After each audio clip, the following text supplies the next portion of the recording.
बिस्मिल्लाहिर्रहमानिर्रहीम। अस्सलाम वालेकुम फ्रेंड्स, क्या हाल चाल है आपका? ठीक है, खैर खैरियत है।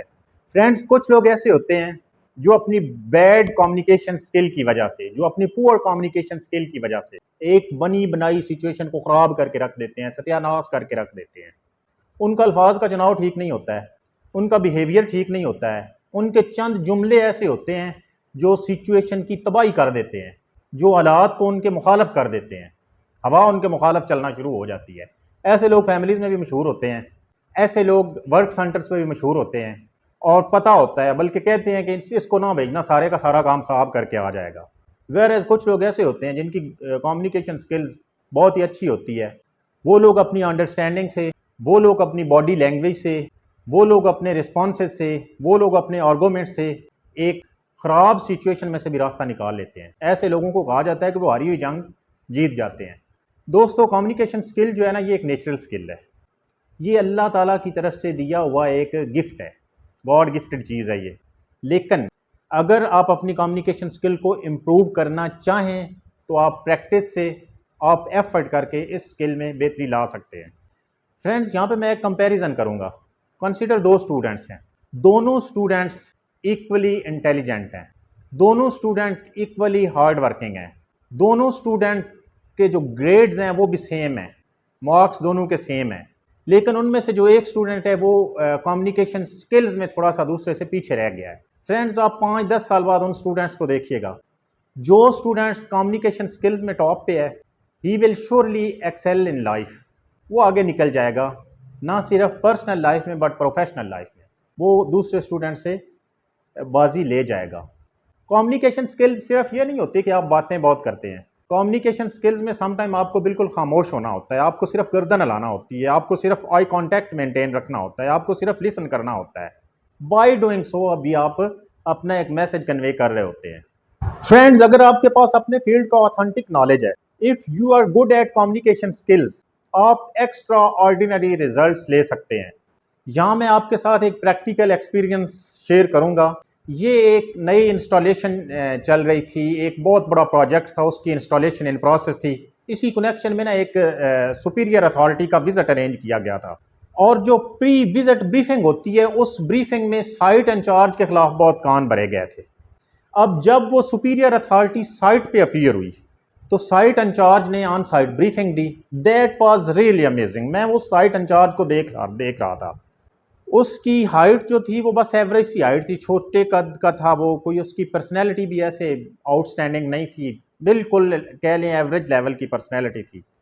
लेकिन उसके पास अपने फील्ड का इतना ऑथेंटिक नॉलेज था, वो कम्युनिकेशन स्किल्स में पीक पे था। उसकी बॉडी लैंग्वेज, चुभते हुए सवालात वो बड़े ही सब्र से सुन रहा था। उसकी जो वॉल्यूम था वाइल रिस्पॉन्सिंग, जब वो जवाब दे रहा था, उसका जो आवाज़ का वॉल्यूम था, जो आवाज़ की टोन थी, जो उसकी बॉडी लैंग्वेज थी, दैट वाज रियली अमेजिंग। ये मेरा एक पार्ट ऑफ मेमोरी ये बन चुका है। मुझे वो ना सीन नहीं भूल सकता, बिकॉज दोनों जो थे ना, दोनों वो एंड्स थे। एक एंड पे एक सुपीरियर अथॉरिटी थी जिसके पास फुल अख्तियारात थे, दूसरे एंड पे एक साइट इंचार्ज था। उनके स्टेटस जो था उसमें बहुत फ़र्क था, but that site in charge was very good at communication skills. Field का ऑथेंटिक नॉलेज था और उसने हालात को अपने फेवर में कर लिया। ये and at the end of the conversation, at the end of the visit, ना सिर्फ उस साइट इंचार्ज को अप्रिशिएट किया गया बल्कि उसकी रिकमेंडेशंस को भी अप्रूव किया गया। बहुत मैटर करती है दोस्तों कम्युनिकेशन स्किल्स आपकी प्रैक्टिकल लाइफ में। ये बहुत सपोर्ट करती है आपको जब आप फंस चुके होते हैं उस वक्त। ख़ास तौर पे कम्युनिकेशन स्किल्स जो होती हैं ना आपके में, अगर अच्छी हैं तो आप उस सिचुएशन को हैंडल कर लेते हैं अच्छे तरीके से। फ्रेंड्स, लिसनिंग का कम्युनिकेशन स्किल्स में बहुत रोल होता है। लिसनिंग बहुत मैटर करती है, but primary purpose of listening should be learning, should be understanding. आप जो कुछ लिसन कर रहे हैं उससे आप लर्न कर रहे हो। आप अच्छी तरह से लिसन करेंगे तो आप ज़ाहिर अच्छा लर्न करेंगे, आप अच्छा सिचुएशन को समझ जाएंगे तो आप उस सिचुएशन को अच्छे तरीके से रिस्पॉन्स कर सकेंगे। इसमें सेकंड जो फेज होता है ना, वो होता है ऑनरिंग। दूसरा बंदा जो है, दूसरी पार्टी जो है, आपने उसके ख्यालात, उसके जज्बात का ख्याल रखना है। आपने उसकी राय को भी अहमियत देनी है। अगरचे आप उससे इत्फाक ना करते हों, लेकिन कह दें कि सॉरी मैं आपकी राय से इत्फाक नहीं करता हूँ, मुमकिन है आप ठीक हूँ लेकिन मेरी राय ये है।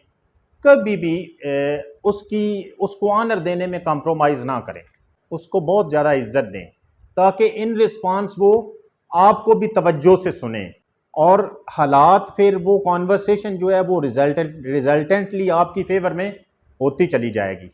फ्रेंड्स, कुछ सिचुएशंस में आपको सॉफ्ट होना होता है, कुछ सिचुएशंस में आपको बहुत सख्त रवैया अडॉप्ट करना पड़ता है।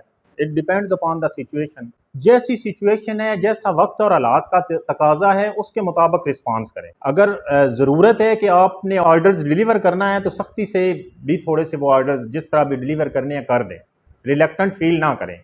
और जहाँ पे आपका सॉफ्ट होना बनता है, जहाँ पे आपका नरमी से बात करना पड़ता है, वहाँ पे नरमी से बात करें। हमेशा लॉजिक के साथ बात करें। कभी भी सब्र का दामन हाथ से ना छोड़ें। अपने गुस्से को कंट्रोल में रखें। जब भी आप कॉन्वर्सेशन में हों, कभी भी बहुत ज़्यादा आर्गूमेंट्स वाली साइड पे बहस मुबासे में ना चले जाएं, बिकॉज ये इंडिकेट करता है कि आपकी कम्युनिकेशन स्किल्स जो हैं वो अच्छी नहीं है। जैसी भी सिचुएशन है, आप कभी भी सब्र का दामन हाथ से ना छोड़ें। फ्रेंड्स, अगर आपको मेरी वीडियो अच्छी लगी है, लाइक के बटन को प्रेस कर दें। इंशाल्लाह मिलते हैं अगली वीडियो में। अल्लाह हाफिज़।